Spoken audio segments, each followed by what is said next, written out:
Hello my dear friends, I am Shubham from LearnoHub, the free learning platform where you can study physics, chemistry, maths, biology absolutely for free at learnohub.com. So then, let's start.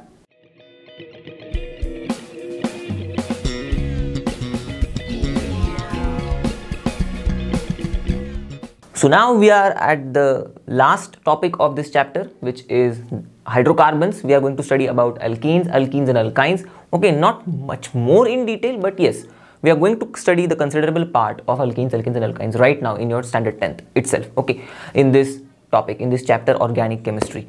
So now I know after learning the concepts of alkenes, alkenes, alkynes, strictly sticking to your syllabus. Okay, whatever is given in your syllabus. After that, we are going to see some questions and then we would complete our entire syllabus. Okay, that would be the end of the syllabus of chemistry because we are at the last chapter, right? So without wasting much time, let's start and let's rock.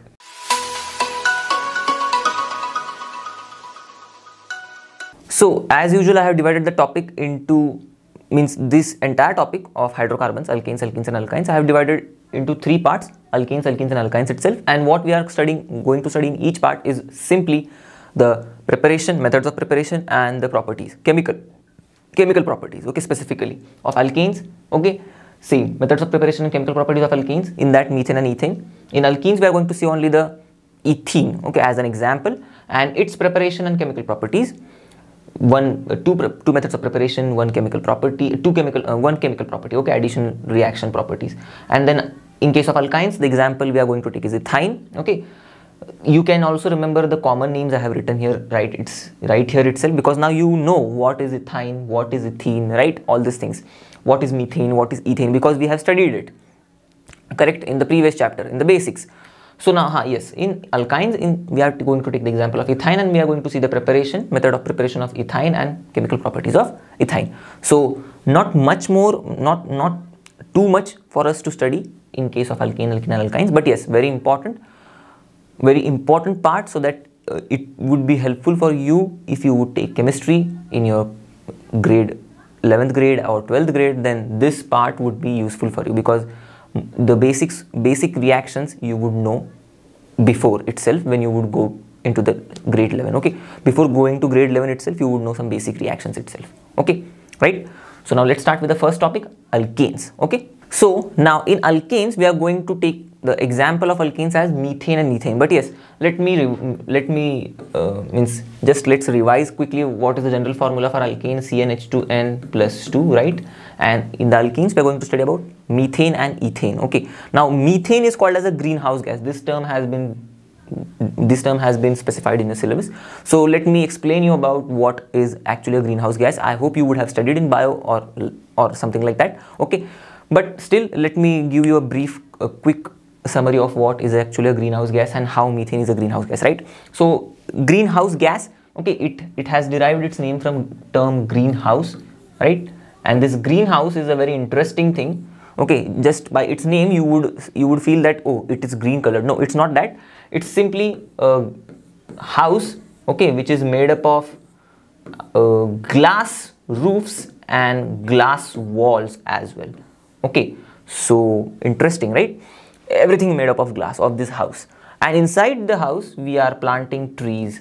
Okay, means small plants we are going to plant. Okay, so that we could cultivate them, we could get best out of them. You can plant flowering plants also. Okay, so now what is the main motto of this glass house, entire glass house for our plants is, here this glass house, okay, what it will do is it will allow the sunlight to enter into this glass house. Okay, but it will not allow whatever sunlight would be entering into the glass house, it would generate some heat, right? Because light would give us heat, but this glass house would not allow the heat to go out of the house, right? It would trap the heat inside the house. That's the basic logic which you would use to understand or to know about methane, okay, as a greenhouse gas, because methane also does the same thing.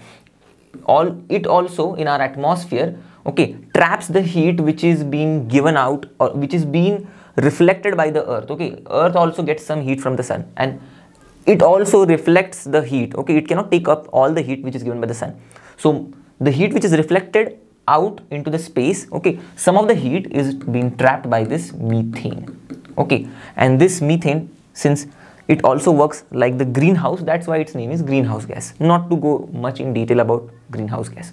Okay, no need to go in much more details. That's the basic thing you should understand about what is a greenhouse gas. And yes, you may be knowing that because of the increasing concentration of the greenhouse gases like methane, what would happen is more and more heat would be trapped inside the atmosphere. The temperature of the earth would increase, resulting into the, we all know, that is the melting of polar ice, okay, which would result into increase in the sea level. And then you would find that most of the countries, the huge big countries, okay, coastlines would be submerged inside the ocean. And yes, the coastal areas, if you had studied in geography, coastal areas are the areas which are like giving a huge revenue to the country, okay, because of a lot of activities there. So every country would be at loss as well. There would be loss of lives as well because of this entire global warming case, okay, which would happen just because of the increase in the concentration of these greenhouse gases, right? So it was an interesting phenomena. If you wish to know more about this, you can search on Google as well, okay.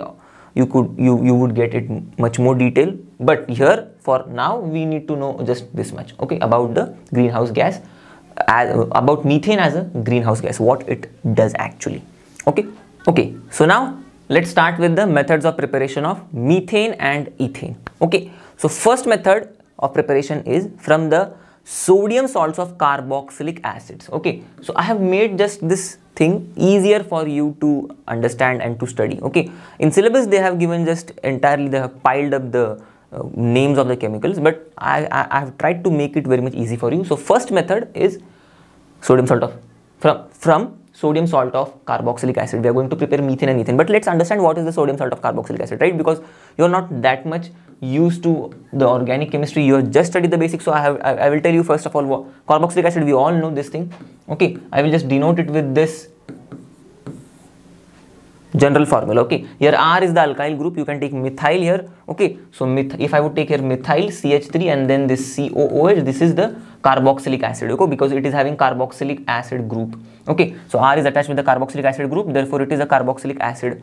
Okay, here in place of R I have just taken an example, means for example methyl, so methyl and then carboxylic acid group. Okay, so we know the nomenclature as well, so methane, ethane, so eth, and then simply there is an carboxylic acid, right, but there is carbon-carbon double bond, therefore AN, E would be there, but since there a functional group is also there, so E is replaced by oic acid.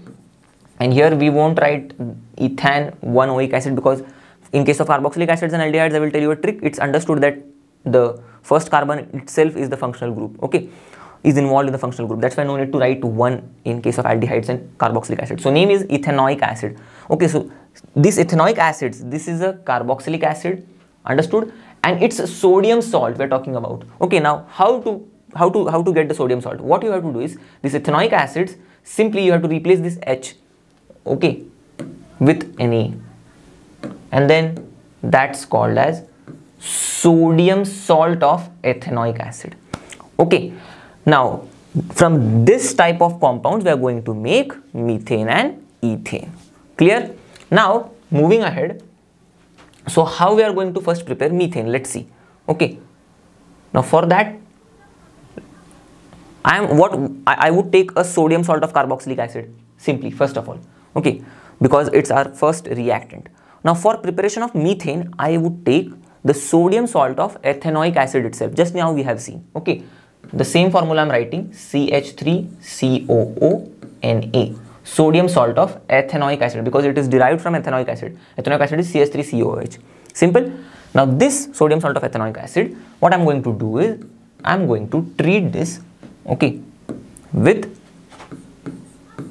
mixture of NaOH and calcium oxide, but I write the calcium oxide over the arrow here. Okay, I don't write it here in the reactants, but you just remember that we are using mixture of NaOH and calcium oxide. Okay, this is called as soda lime. Okay, very important in order to remember. Now see, this sodium salt of ethanoic acid is given so many names. Okay, it is having so many names, so you can just call it as, okay, its next another name is sodium ethanoate. Okay, other than the sodium salt of ethanoic acid, you can also call it as sodium ethanoate. Okay, so now here how the reaction takes place, how we get our methane then. Okay, now this is for methane, CH4. We know methane is CH4. Okay, you can just calculate, you can just get the molecular formula by putting it into the general, by putting the number of carbon atoms in general formula, CnH2n plus 2. That's simple. Okay, now for now, okay, till now you need to memorize at least, okay, means you should be thorough with at least the molecular formulas of methane, ethane, ethene and ethyne, because those are very much important, I hope. Okay, so what you can do is simply you just put the number of carbon atoms in the general formula of alkane. Okay, then you would get methane's molecular formula, because one carbon, okay, alkane is methane, so put n is equals to 1 in CnH2n plus 2, you would get CH4. Okay, clear? So for preparation of methane, I have taken this first sodium salt of ethanoic acid, which is also called as sodium ethanoate, and then what I'm doing is I'm treating it with soda lime. Okay, but now how I'm treating it, I'm heating it to 300 degrees Celsius. Okay, clear? So this mixture, when I'm heating it to 300 degrees Celsius, what would happen is sodium carbonate would get off, okay, would be kicked out. This is sodium carbonate, Na2CO3, we all know, right? So how it is taking place? See, this Na, this Na, so Na2, right, and then CO3, so this CO2 and one O, so CO3. So this part, you can see here, this part entirely, okay, and this part is getting off. So Na2CO3 is getting off. Now what is remaining here? CH3 and there H, right? So this CH3 and H would then, you can just remember in this way, would combine and they would form methane. CH3 and H, CH4. CH4 is methane, and this is obtained in the gaseous form. Okay, so it is liberated. Clear? That's simply the reaction for formation of methane. How methane is formed from sodium ethanoate. This is what is given in your syllabus. Okay, I have tried to make it quite simple for you, because the same type of reaction would be there for preparation of ethane as well. Okay, how we have prepared methane? By using sodium salt of carboxylic acid, which is ethanoic acid. Okay, sodium salt of ethanoic acid. Here now for preparation of ethane, we are going to take again sodium salt of carboxylic acid. But now what we need to understand from here is, see, you can clearly see from this sodium salt of carboxylic acid, only the alkyl group which is present, you can see here, this alkyl group, okay, it's combining with the hydrogen. In this way you can remember, it's combining with the hydrogen and forming the alkene. So only the alkyl group's carbon, okay, is coming in the alkane. Okay, so whatever we are taking after the alkyl group, this COONA part, okay, it's getting out as sodium carbonate, Na2CO3, right? So if I want ethane now, what I need to do, when I wanted ethane, I took a alkyl group having one carbon atom. So for ethane, I would take the alkyl group having two carbon atoms, because I know ethane has two carbons, right? I want the product as C2H6. Ethane is C2H6. Okay, it also gets evolved as a gas. So in order to obtain ethane, like for methane, we took an alkyl group called as methyl group. So same way for ethane, I would take alkyl group having two carbon atoms. Clear? So ethane's one hydrogen is removed. When it is removed, it becomes ethyl. C2H6, one hydrogen is removed, C2H5. This is ethyl. So I'm just taking simply C2H5, ethyl, and then simply COONA. So what would happen? This again became sodium salt of a carboxylic acid. Here, if I would write just H here in place of Na, it would be methane, ethane, propane, propanoic acid. Okay, if you would write the IUPAC name, you would get propanoic acid. In place of Na, if I would take H, then, so this is a sodium salt of propanoic acid then. Clear? Now you can also call it as sodium, same way, how it is ethanoate, you can call it as sodium propanoate. Or also you can call it as sodium propionate. Okay, there is a small difference, propanoate or propionate, right, in the name, very small difference. So again the reaction would be literally the same. Okay, the method of preparation for ethane would also be the same, and that's what we have studied when we were studying the characteristics of homologous series, where we have studied that the members of the homologous series are prepared by the same general method of preparation. So this is the general method of preparation, taking a sodium salt of carboxylic acid, treating it with soda lime, which means heating it with soda lime at 300 degrees Celsius, and we get alkene. So same logic we are going to apply, same method of preparation we are going to apply. We have taken a sodium salt of carboxylic acid, but we have chosen wisely the carboxylic acid because we want the next member of the homologous series of alkene, which is ethane. That's why, simply. So I have taken a sodium salt of carboxylic acid. I would again heat it with soda lime, okay, NaOH and calcium oxide, soda lime, okay, at 300 degrees Celsius in the same manner, and what I would get is sodium carbonate and ethane. Okay, so you can see here Na2, okay, CO2 and then 1 3. So this one is off down, Na2, okay, and then CO3, everything is gone. So remaining is C2H5 and H. So C2H5 plus H, C2H6. That's it.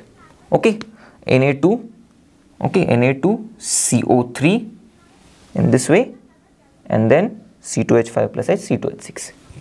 Clear? So this is the way you need to remember the reactions. It would be easier for you to write it in the exams as well to understand it also. Okay, this is my way of understanding the reactions.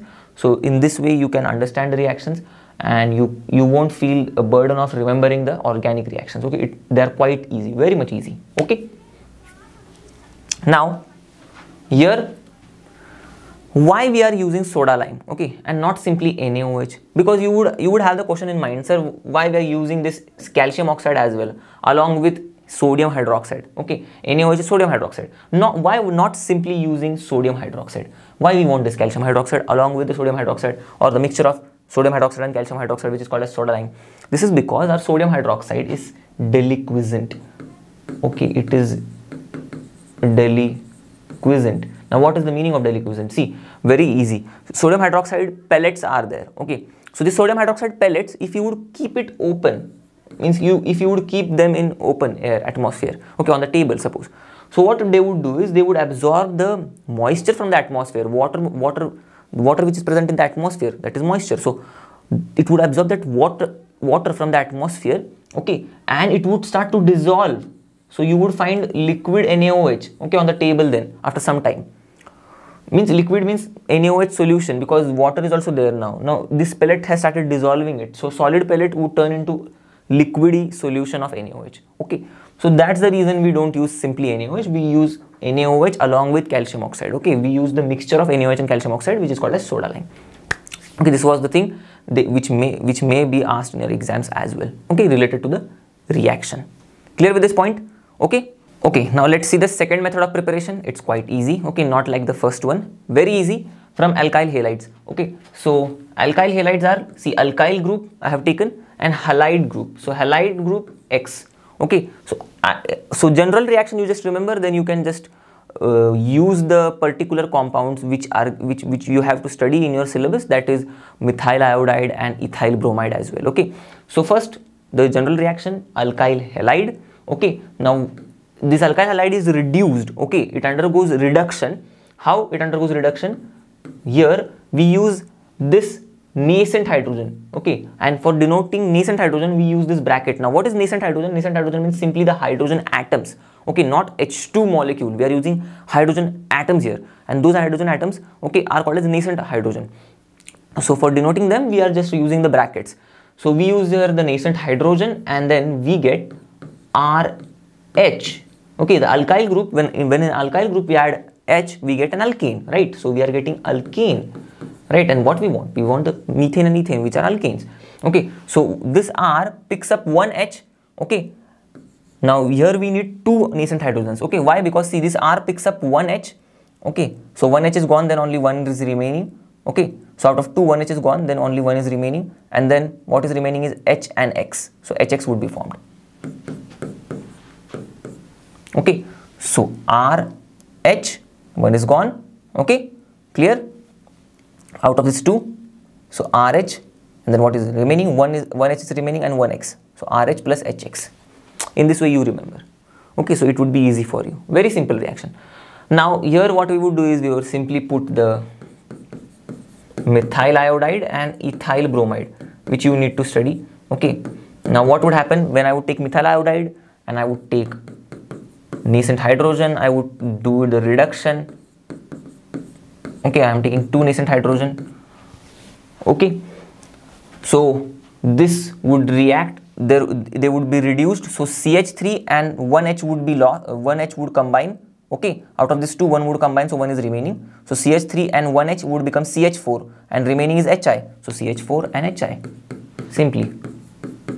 Okay, same way C2H5 and 1H would be combining. Okay, so 1H is remaining now. So 1H and remaining Br would form HBr. So C2H5 and 1H would form C2H6.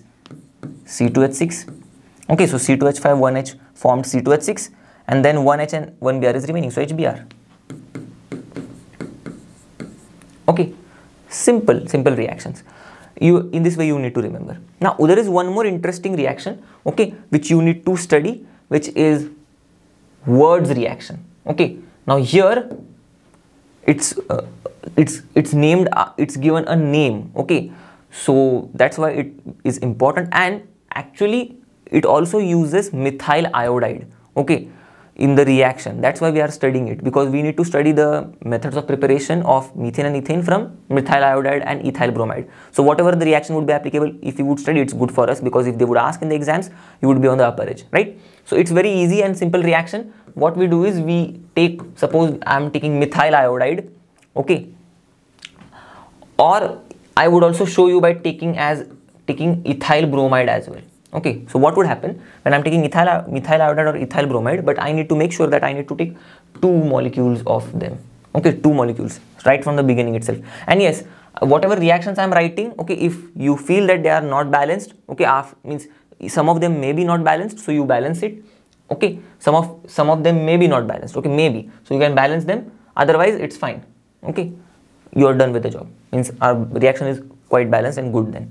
Okay, so if you feel they are not balanced by looking at the reaction, okay, then you can balance them. If it's already balanced, then this is well and good.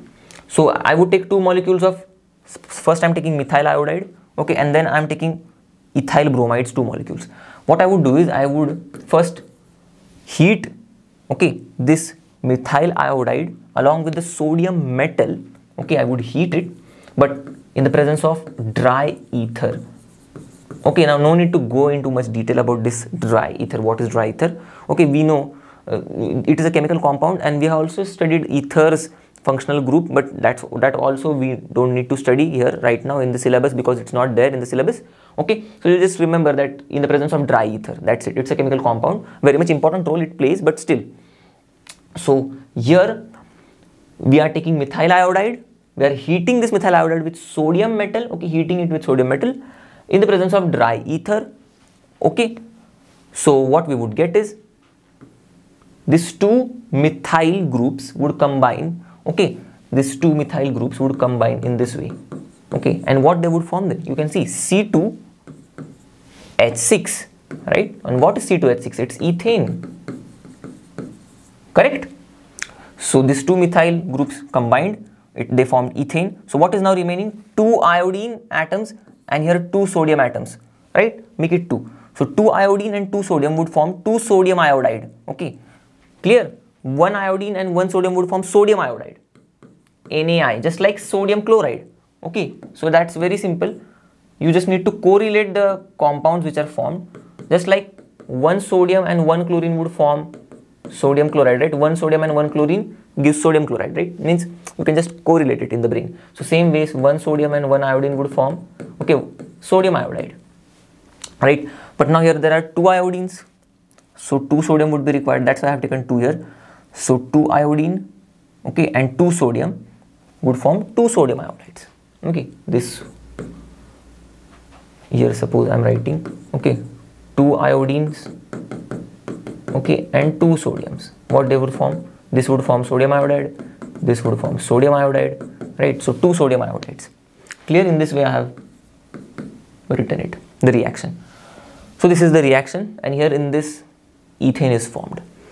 So similarly, if I would take ethyl bromide, okay, the reaction would proceed in the same way, and we would get a higher alkane, means higher member of homologous series alkene. How? Let's see. Okay, now no need to study this reaction, but just I'm telling you, you can study this one. Okay, this one can be asked, this one will not be asked, don't worry, because you're not supposed to study the reactions, okay, which is not given in the syllabus, right? So this one is important, this one just I'm showing you. So what would happen?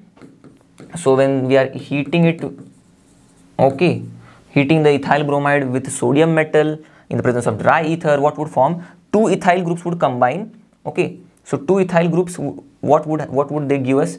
C2H5 and C2H5. Okay, just write, let's write directly formula. So C4H10, correct? C4H10. And what is the C4H10? It's butane, methane ethane propane butane. Okay, so why I'm writing this reaction, I will tell you, in order to make you understand one very much important thing. So butane is formed, okay, from these two alkyl groups. Now what is remaining? 2 bromine, 2 sodium bromide, simply in the same way like the previous one. But here you can make note of one thing. I have used methyl iodide, okay, methyl as an alkyl group, then I have used ethyl as an alkyl group. Don't worry about the halide group, okay. If it is iodide itself, then also there is no problem, okay. It's the same, the reaction would be exactly the same. C2H5I plus 2Na in presence of dry ether, and when we would heat it, it would also give us same butane, but in the place of sodium bromide, it would be sodium iodide again. Okay, the reaction would be same. So here when I have used the higher alkyl group, okay, what I'm getting is, I am getting here the product was 2 carbon atom alkene. Here I am getting 4 carbon atom alkene. So I am missing out here 3 carbon atom alkene, right? C3H8. I am missing it here, correct? So by this method, you can remember that we can get the alkenes, okay. We can use this method of preparation, general method of preparation, to make alkenes, but not those alkenes having odd number of carbon atoms, because always 2 alkyl groups would combine.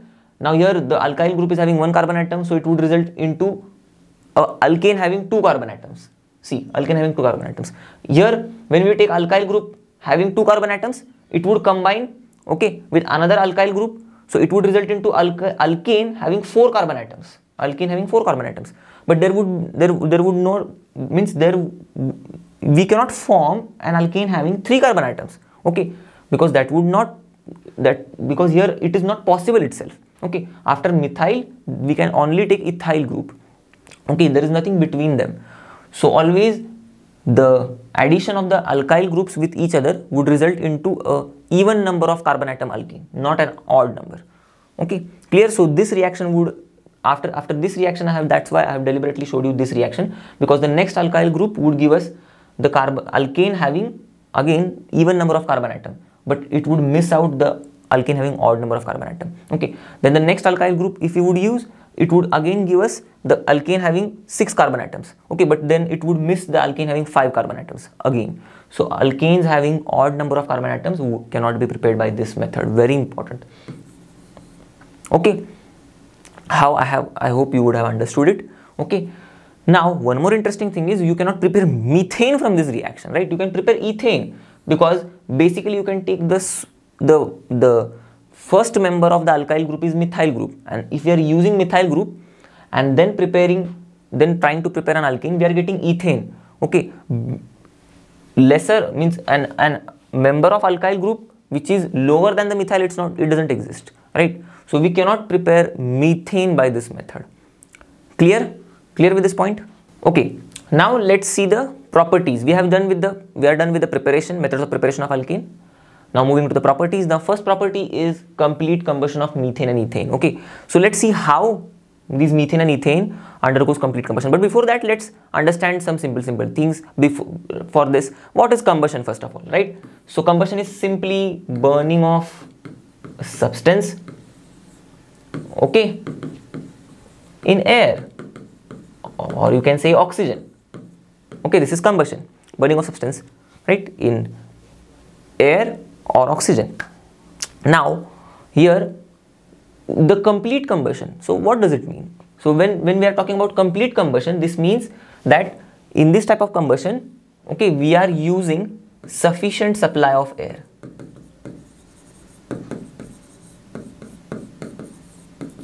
And yes, one more thing very much interesting, that in combustion, as I have told you, that it is simply the burning of substance in air, okay, or oxygen, but it is accompanied with the evolution of heat. Okay, heat is also given out in combustion. So such reactions are called as exothermic reactions, we know. Okay, or if you are not knowing, you can just remember, when the heat is given out in the reaction, it is exo, okay, going out. When the heat is absorbed in the reaction, it is endothermic. So these are exothermic reactions, always they give out heat. Now this point is very much useful, we will use it, okay, to understand a very interesting thing. But yes, right now here you need to focus on complete combustion. So complete combustion means we are carrying out the burning of the substance in sufficient supply of air, okay, in sufficient supply. So there is ample of air, ample of oxygen here, or you can say insufficient supply of oxygen. So now we are going to carry out the complete combustion of whom? Methane and ethane. Let's see the reaction then. Okay, so this is methane, this is ethane, and when we carry out the complete combustion, okay, in very sufficient supply of oxygen, what they give is simply they give us carbon dioxide gas and water vapor. Okay, both of them, the same products.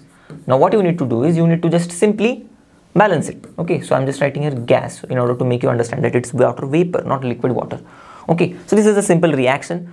The reaction is quite easy. Using this evolution of heat concept, okay, in this reaction heat is evolved, and what we do is, when we want some energy, okay, heat energy, okay, so what we do, we just burn the wood, okay, we burn the coal and we get the heat. So wood and coal are fuels, right? In the same way, here the methane is burning in oxygen and giving us heat. Okay, methane is burning in oxygen and it is giving us heat. So methane is also acting as a fuel. So just like methane and ethane, okay, both of them are acting as a fuels. Okay, so, and these are gases. We have seen in the methods of preparation, they are gases. So when we prepare them, they are gases. So they get evolved in their preparations, okay, in their preparation reaction.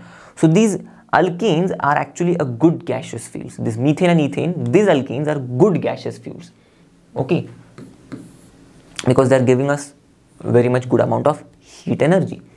Okay, so that's why we can say them that they are fuels first of all. Okay, since they are gaseous in nature, so gaseous and giving a good amount of heat, that's why good fuels. So good gaseous fuels. Okay, methane and ethane. Now, very much interesting thing and very much important thing is, when they burn, okay, you would observe a bluish flame. Okay, now that's very interesting. See, so this bluish flame is also called is also given a name, okay, or you can also name the flame, okay. The flame is bluish, right? But the flame is also non-sooty here. Now let's understand this non-sooty word, okay, because that's important. So maybe questions can be asked from this non-sooty. So what is the meaning of non-sooty? Non-sooty flame. Okay, what is the meaning? So non-sooty flame means simply in this flame, okay. Now all of us know what is a flame. Okay, when things burn, okay, when the flame is produced, just make sure of one thing in your brain, that understand this: when the flame is produced, when the gaseous substances burn, okay, that's the time when the flame is produced. Okay, so you would say, sir, then why when we light, when we try to burn the wood, flames are coming out? Because in the wood also there are some substances which are volatile, okay, they would get easily vaporized, and these substances which are volatile, they burn and they give rise to the flame. Okay, very interesting. That was an extra thing to you. But since, see, the flame is produced, now here we know methane and ethane are gaseous, so they would absolutely produce flame when they would burn, and this flame is non-sooty because this flame does not have black carbon particles in it. Okay, so when you don't see the black carbon particles rising, okay, from the flame, you would have observed a candle. So in the candle also, okay, you can see a flame, but here you can see the black vapor coming out, okay, in the top. You can see clearly. If you would observe it very nicely, then you would definitely be able to see. And this flame, okay, this black particles which are going out, okay, this is yellow in color. Okay, so now let's come back to the non-sooty flame. This flame does not have this black carbon particles, okay, and its color is blue in color. Okay, that's why we call, okay, this bluish flame as also a non-sooty flame. Clear? But in the case of candle, you can see the black carbon particles are rising out of the flame. So this is a sooty flame then. Okay, and you would have observed the flame's color is yellow, correct? You would observe yellow colored flame. So you need to remember these things. The sooty flame has yellow colored and it has black carbon particles going out, okay, in the flame. So that's why we call them as sooty flames. Okay, because the black carbon particles are actually called as soot. Okay, which are moving out of the flame. We actually call these black carbon particles as soot. So the flames which are having the soot are sooty. Okay, non-sooty means those flames which do not have soot in them. Okay, which do not have black carbon particles in them. Okay, non-sooty flame, black carbon particles are not there. Clear? So now here you need to understand this flame part, so that maybe if they would ask you in the exams that how methane and ethane burn, okay, the flame, how is the flame, whether it is sooty, whether it is non-sooty, okay, what's the color of the flame, whether it is bluish or yellowish, then you can answer the questions.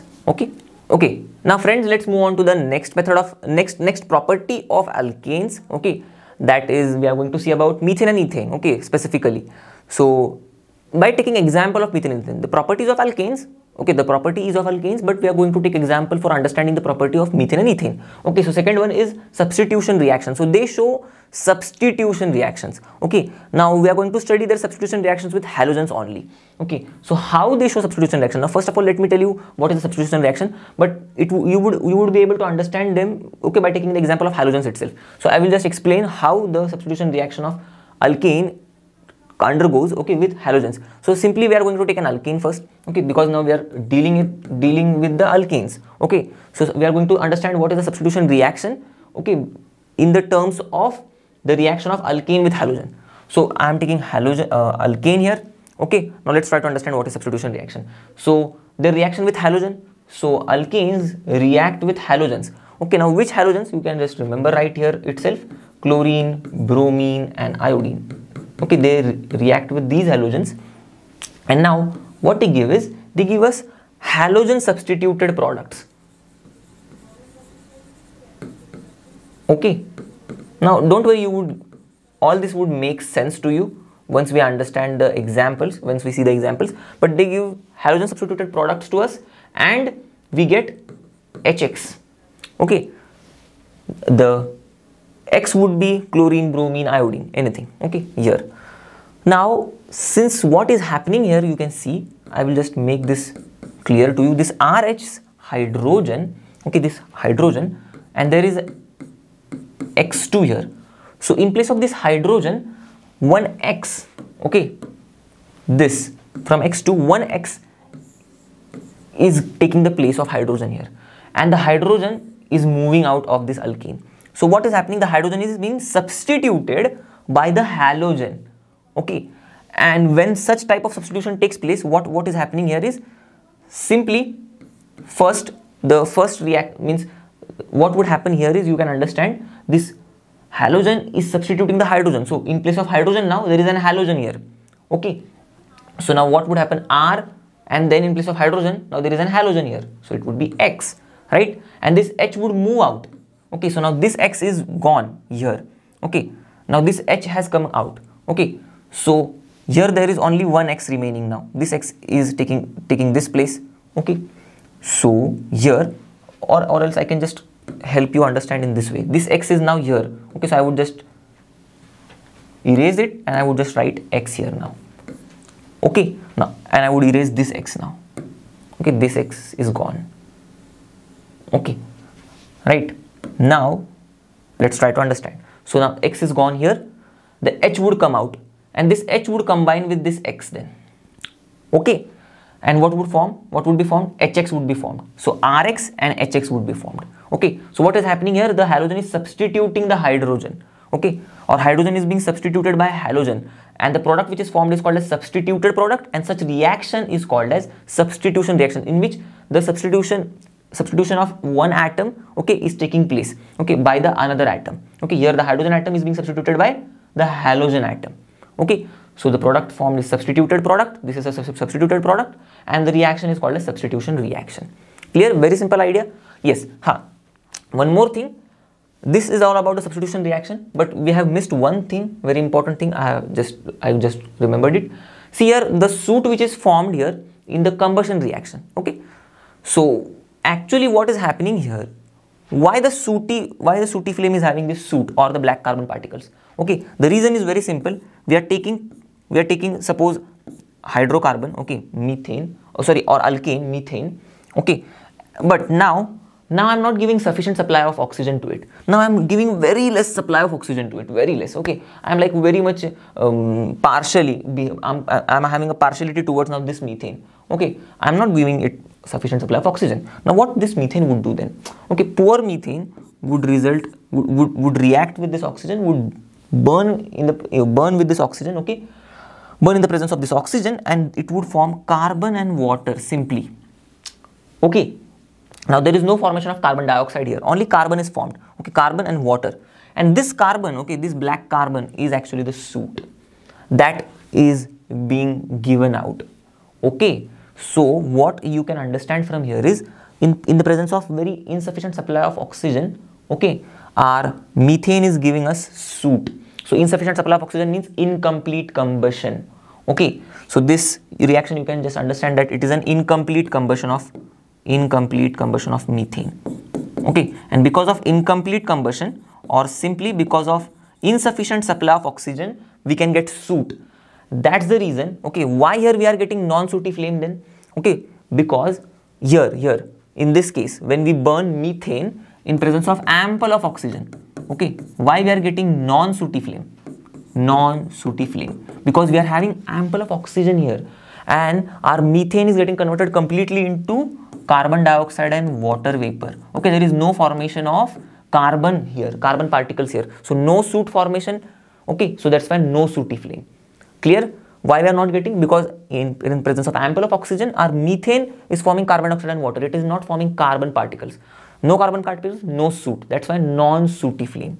Okay, in presence of sufficient supply of oxygen.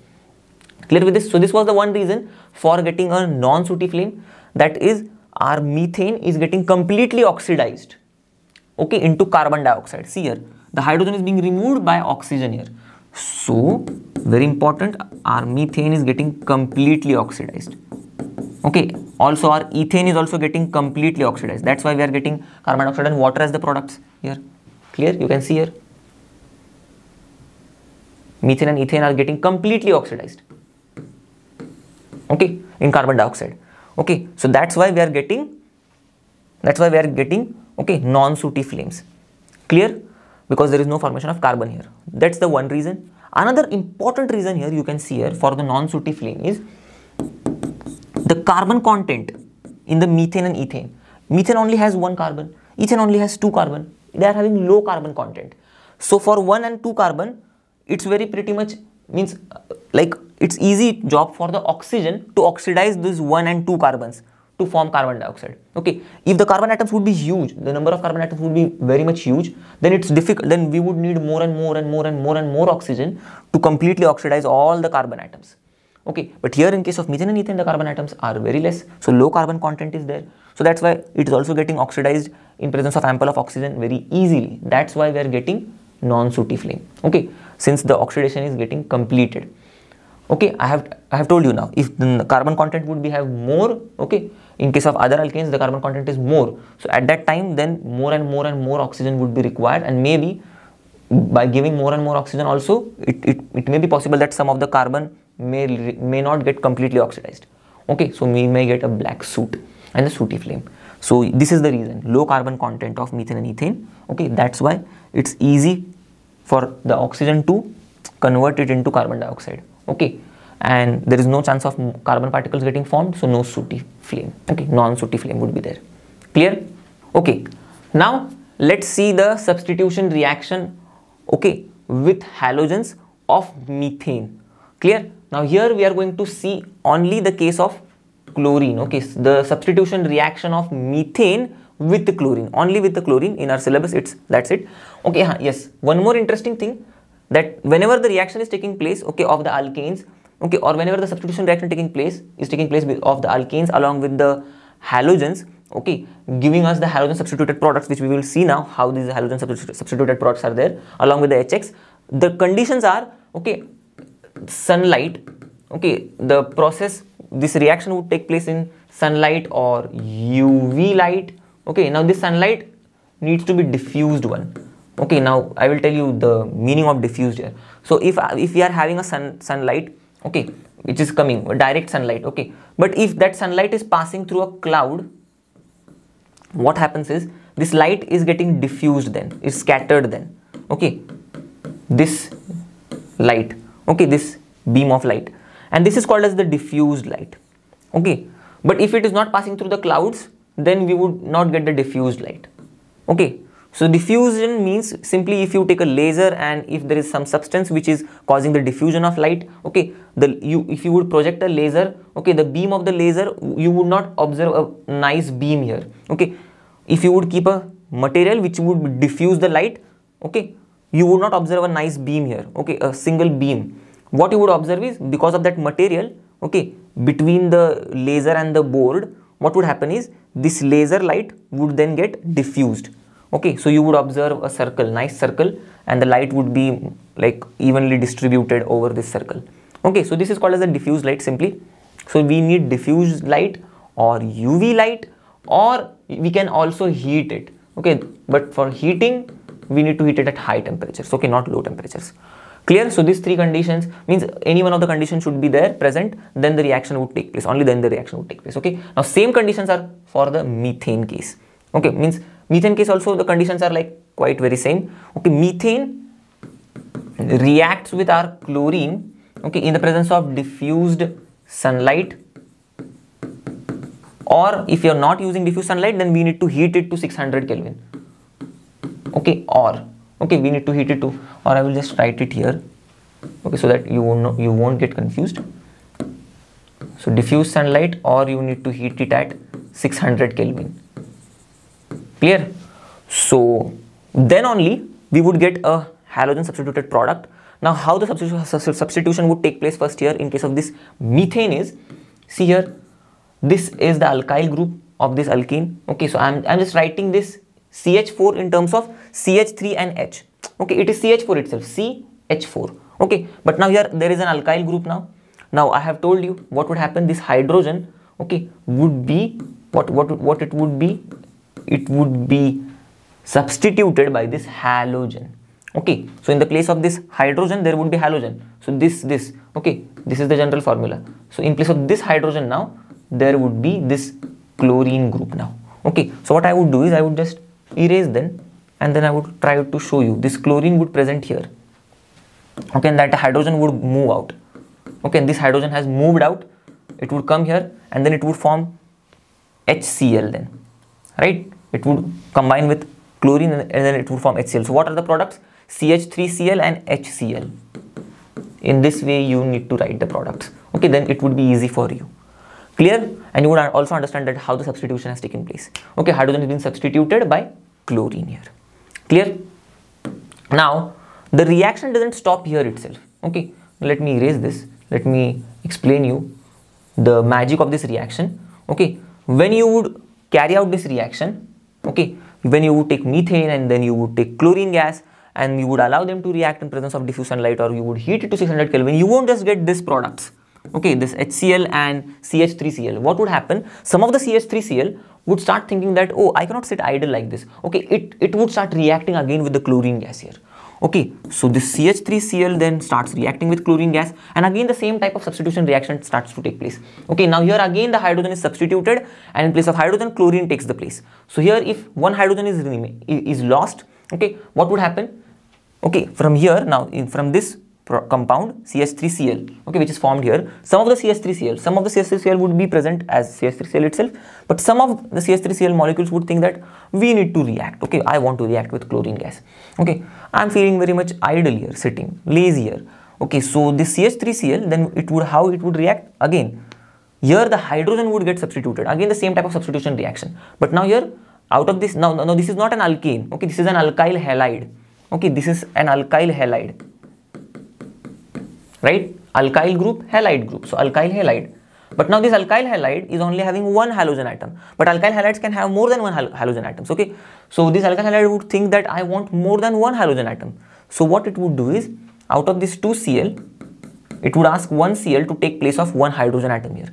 So, and it would push out one hydrogen atom out of the molecule. Okay, so if one hydrogen atom would be pushed out, what would happen? CH2 would be there, correct? CH2. So one hydrogen atom is pushed out and one chlorine atom is added in the place of one hydrogen atom. So what would happen? CH2, there is already one chlorine, one more is added, so Cl2 would be there. Clear how I have written the product? One is kicked out and one chlorine is being added in the place of hydrogen. I can just show you here in this way. Okay, so one is kicked out, so what would happen? CH2 would be there here now. Okay, and at the same time, out in place of that hydrogen, one chlorine is coming here. So what would happen? Cl2 would be there, correct? And this chlorine, I would just erase it then. Okay, now this hydrogen, okay, out of this 2 chlorine molecules, this one is now taking place of that hydrogen, and now this hydrogen would combine with the chlorine, correct? This hydrogen would combine with the chlorine and it would form HCl then. So product would be CH2Cl2 and HCl. See, CH2Cl2 and HCl. Clear how the products are formed? So I will again write the reactants then. Okay, so reactants were CH3Cl and Cl2. These were the reactants. Okay, so in this way substitution would take place.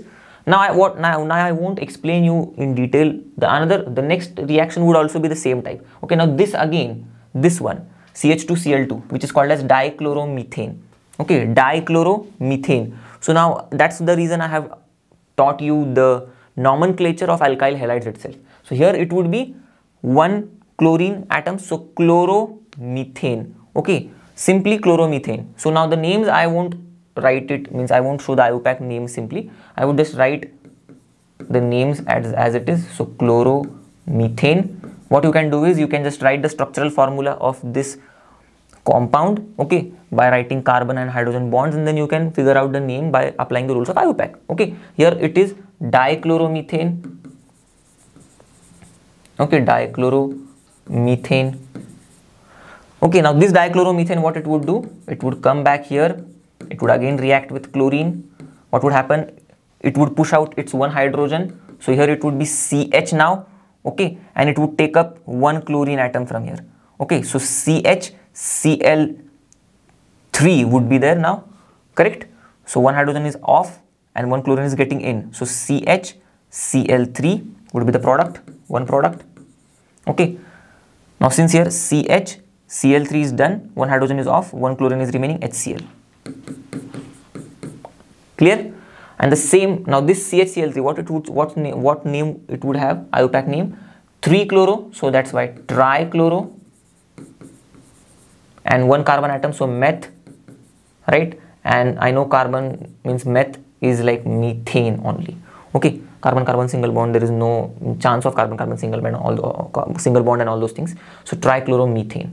Okay, now the same trichloromethane, what it would form? Lastly, trichloromethane. Okay, it would again react with the chlorine. Okay, and again the substitution reaction would take place. In case of now this hydrogen, one chlorine atom would be added. So now CCl4 would be there.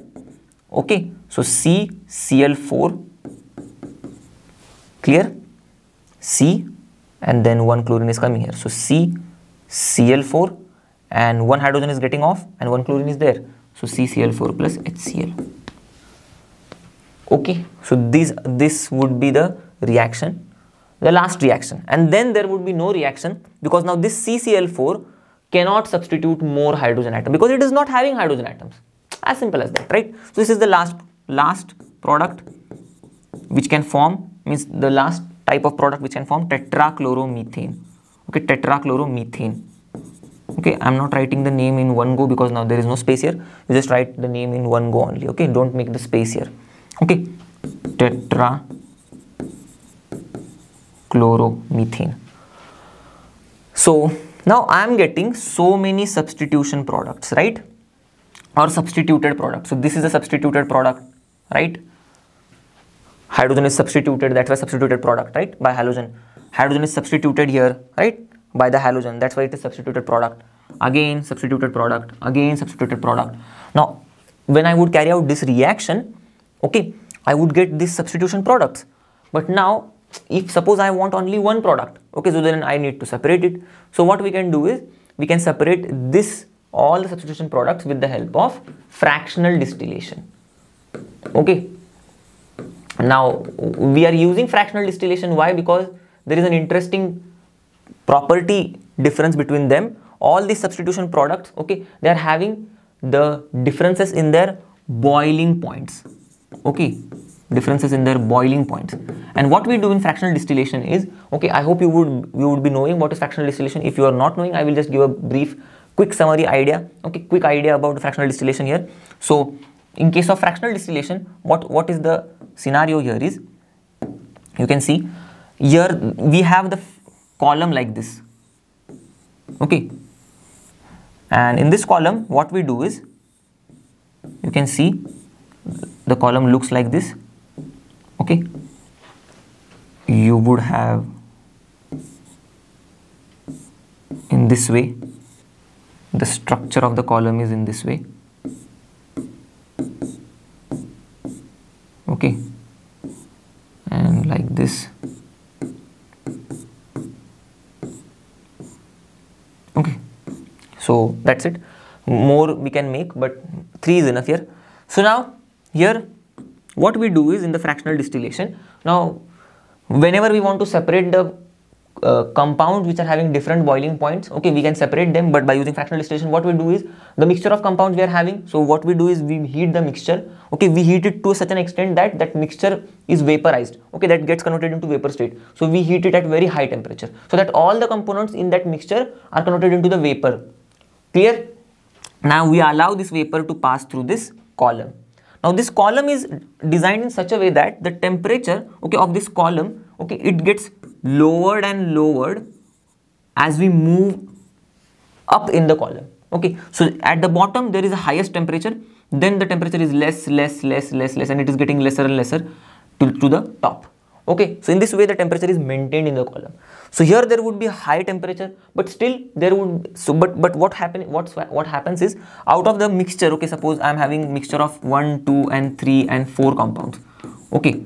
So the first compound, okay, suppose it is having boiling point, okay, but that boiling point temperature is like, it is higher than the temperature which is there present here, okay. So suppose if the boiling point temperature is 200 degrees Celsius, suppose for example, now here at this column the boiling point, the temperature maintained is 150 degrees Celsius, okay. Now here the mixture is having obviously greater than 200 then temperature. So at this temperature it is in vapor state, okay, because the boiling point is 200. Beyond 200 it is in vapor, but now here it is 150. So quickly this first component would get converted from its vapor state, okay, from its vapor state to the liquid state, because below 200 it is in liquid state. So here it is 150 degrees Celsius, so it would come back to the liquid state, it would condense, and we can collect this component A. In the same way, the second component would have, now here the temperature would be getting lowered and lowered, so 130 degrees Celsius, 125 degrees Celsius suppose, then 110 degrees Celsius suppose, okay. So in this way, that so low temperature is not there in the column, but I am taking the examples for you to understand. So now our remaining mixture of gases would move ahead, okay, mixture of vapor would move ahead. The temperature, okay, here now the same scenario would be applicable to all the other components, okay. Suppose now this component's temperature is, this component's boiling point is suppose 150 degrees Celsius. So here it would not suppose 155 degrees Celsius, okay. So here it would not get condensed, okay, because here it is 150, and or suppose 140 degrees Celsius, okay, 140. So beyond 140 it is in gaseous state, right? So here it is 150, so it would remain in gaseous state, the component number 2. But here it is 130 now, correct? So now below 130 it is in liquid state, it comes back to the liquid state. So that's why what it would happen, it would get condensed to the liquid and the liquid can be collected. So same scenario would be applicable to this next components, and we can collect the components separately, okay. So this is the method this is called as fractional distillation. So from this type of method, we can separate the substituted products which we are getting from the reaction of methane and the chlorine, which we have seen here. Okay, clear with this part? Okay, now let's see the reaction, okay, of ethane with chlorine. Okay, because we need to just see the reactions of methane and ethane with chlorine. So now ethane also reacts in the similar fashion just like the methane with chlorine.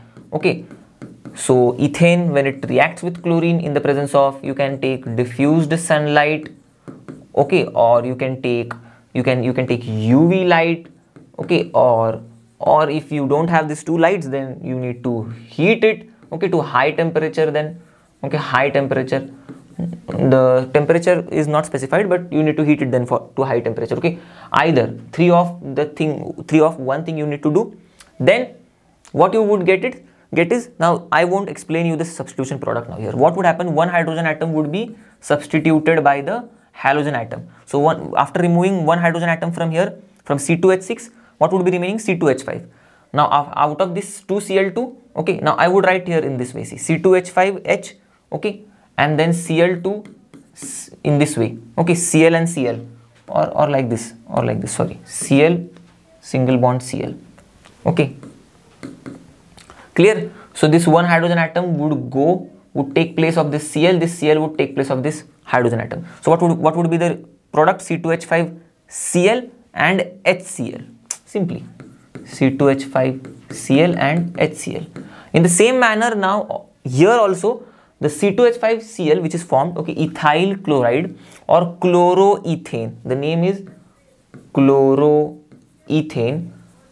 It won't keep quiet. Some of them would sit as it is, but some of them would have the passion and desire to react again with the chlorine, so they would again go and react, and the same type of substitution products would be formed just like that of the methane, right? So here the reaction would continue till all the hydrogen atoms are then substituted. So let's now write the reactions quickly. So C2H5Cl, then Cl2, okay, what would happen? One hydrogen atom would be lost, okay, here. So what would remain? C2H4 would be remain, one hydrogen atom is out, and here one chlorine atom is out of this, okay, so this would get entered into this. So C2H4, right, and then Cl2, C2H4, one hydrogen less, okay, so C2H4, one chlorine more, so Cl2, okay, so the one hydrogen which is removed off, it would combine with this remaining one chlorine and would form HCl. Same way, C2H4, Cl2, okay, plus Cl2, what it would give us?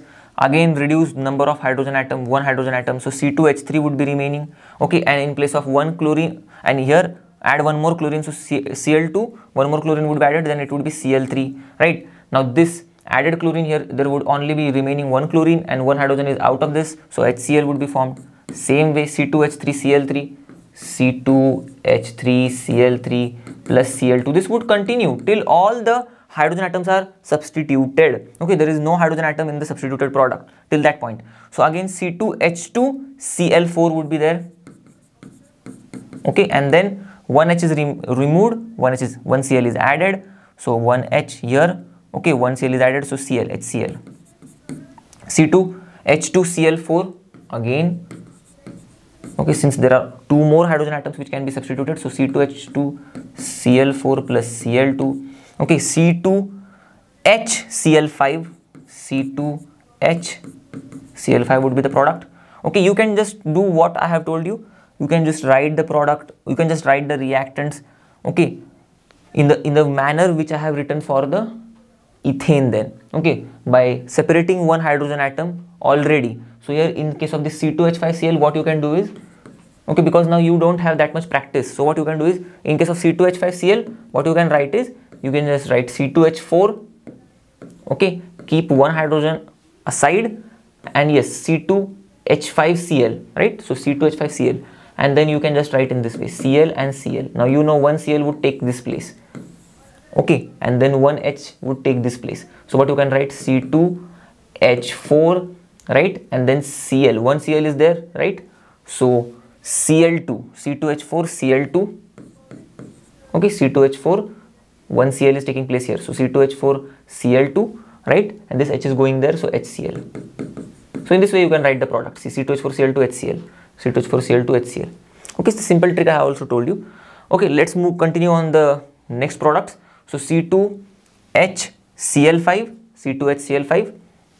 Okay, one H is removed, one Cl is added, so one H and remaining Cl HCl. Again C2HCl5. Now since there is one H remaining, okay, which can be substituted, so again it would carry out the substitution. So now what would happen? C2, one H is removed, okay, so C2Cl and one Cl is added, so C2 simply Cl6. Okay, C2, this is lost then, and one Cl is added, so C2Cl6. Okay, and then this one H and this Cl HCl. Now this is the final one. No more substitution product can be formed beyond this C2Cl6 because no hydrogen atoms are present. Okay, so these are the substitution reactions. Maybe in the exams, maybe they would ask, so you can just write it. Okay, right. So we are done with the alkenes now. Now let's move on to the alkenes. So now the alkenes part is, and alkynes part is not that much big. Okay, that's easy part. So here alkenes, we know we would start with the general formula. So CnH2n, right? And if you would put 2 here, okay, so it would be C2 and 2 to the 4, so H4, right? And this is the formula for ethene, second member of alkene family, okay, or alkene homologous series. So means alkenes, okay, second member of alkenes in short. And this ethene is also called as ethylene. Okay, the common name you can remember, it's important, maybe they would ask in your exams, it's also called as ethylene. Okay, now let's see the preparation. Very easy methods of preparation are there for ethene. Okay, first is by dehydration. Okay, so what we do is we carry out dehydration of alcohols. Okay, we remove water. Dehydration means hydration, hydra, water, right? It is something related to water, and dehydration means removal of water. Okay, D. Okay, so removal of water from alcohol. Okay, so I would take an alcohol, see like C2H5OH. Okay, this ethyl alcohol. Okay, so we are going to study the dehydration, or we are going to study how to prepare ethene from the dehydration of alcohol, which is ethyl alcohol. Okay, now why the name ethyl? Now this is common name. Okay, ethyl alcohol, ethyl group, right, alkyl group, and then OH, that's why ethyl alcohol. Its IUPAC name would be, since it is 2 carbon atoms, so meth eth, so ethane, okay, and all, ethanol, okay, but you can just call it as ethyl alcohol as well as ethanol. Okay, clear? So I have explained you how to take this ethyl alcohol group, or simply ethanol also you can remember, and then you can write the structure, because here there is no position, because there is only one alcohol group, so it's understood that it is on first carbon atom. Okay, means when we are writing ethanol, then you can just means predict that, or you can just understand that here the name is actually ethan1-ol. Okay, or the OH group is on the first carbon atom, so you can either represent this molecule as ethan1-ol, okay, the name, or you can just also write as ethanol simply, because the OH is on the 1 carbon atom. Okay, it's understood. Clear? So now see, because if we would write OH on this carbon atom, it would be first. Okay, if I would write OH on this carbon atom, this would be the first. So that's why I'm saying that it's understood that it is on the first carbon atom. On the in either cases, there are only 2 carbon atoms. On whichever carbon atom you would place OH, you would start numbering from that carbon atom. That's why OH is on the first carbon atom simply. That's the logic. Okay. So now here we are taking ethanol or ethyl alcohol simply, and then what we are doing is we are taking concentrated sulfuric acid as well. Okay, and heating it to 170 degrees Celsius. Oh, baap re baap. So at this temperature, what would happen is, from here, from this C2H5OH, there would be loss of 1 water molecule. Okay, so from C2H5OH, there would be loss of 1 water molecule, means water molecule is like, we can write it as HOH, right? So there is loss of 1 H and 1 OH. So this OH would be lost. Okay, and out of this C2H5, 1 H would be lost. So it would become C2H4 then. Okay, so 1 H is now, so C2H4, okay, then remaining 1 H and OH is lost. Clear? So water is lost. So what are the products? C2H4 and water. Okay, and the C2H4 is, this is ethene, okay, formula you know, C2H4 right there, and it is liberated, it is in the gaseous state. Okay, so from here one hydrogen atom is lost, so C2H4 would be there. Okay, I can just show you like this, C2H4. Okay, and then what is remaining? HNOH, so water, so C2H4 and water. Okay, so this is the simple reaction. I'll just make it in the, put it in this box. Okay, clear? Here is this. Now another reaction for the production of or preparation of methane or ethene is simply the dehydrohalogenation reaction. Okay, so here in this reaction, dehydrohalogenation, and of whom we are going to carry out the dehydrohalogenation? We are going to carry out the dehydrohalogenation of, again, ethyl bromide or simply any ethyl halide. Okay, now this halide can be this ethyl halides formula. I will just write it here so that it would be easy for you to understand. So ethyl halide C2H5, see this is ethyl, halide means X. So this X can be anything, chlorine, it can be bromine, or it can be iodine. Okay, it can be any one of these three, remember. Okay, so what we are going to do is we are going to carry out dehydrohalogenation of this ethyl halide. Now what is the meaning of dehydrohalogenation? Same, D means we are going to remove. Okay, what we are going to remove? We are going to remove hydro, means hydrogen, then halogenation, so halogen. So we are also going to remove halogen as well. So dehydro means we are going to remove hydrogen as well as halogen, okay, from this ethyl halide. Okay, so now it's very easy. So if I would write here C2H5X, okay, now X means chlorine, bromine or iodine, anything you can take in place of that X. Reaction would be exactly the same, you just have to substitute the X. Okay, if you are taking chlorine, so substitute X everywhere, okay, as chlorine. If you are taking bromine, then substitute wherever there is X in the reaction, you substitute as bromine, and simply same for the iodine. So I am taking this ethyl halide, then I am taking this potassium hydroxide, but now we have a special condition, it should be alcoholic potassium hydroxide. Also it should be hot and concentrated as well. So these three conditions you need to remember of this potassium hydroxide. Okay, and then we would carry out the reaction, they would react, and what would happen is from this C2H5X, okay, you can just see 1H and 1X would be lost. So what would remain then? See, 1H and 1X. So 1H and 1X. So out of this C2H5, okay, C2H4 would remain. Correct, 1H is being removed, so from C2H5 1H is removed, then C2H4 is there. Okay, so and also 1X is also removed. Okay, so what would be remaining? C2H4, simply 1H is there, 1X is there. Okay, so C2H5X. Okay, got this? But now this H and this X, what would happen is this K would combine with this X and this H would be combined with this OH. Then K combining with X would form KX and H combining with OH would form water. Simply. And what else is formed? C2H4. Okay, which is ethene. Again the same thing. Okay, so we got the ethene again. And this is the reaction. Clear with this part? Okay, 1H and 1X is going to be removed. So simply out of this C2H5, you need to just remember that 1H is removed, then what would be remaining? So see, C2H4 is remaining. Okay, after removing 1H and 1X, C2H4. Okay, now this 1H and 1X would be there, but now they won't combine to form HX. Here the K would pick up this X and H would be picked up by the OH, and KX and H2 would be formed. Now you just need to substitute the X.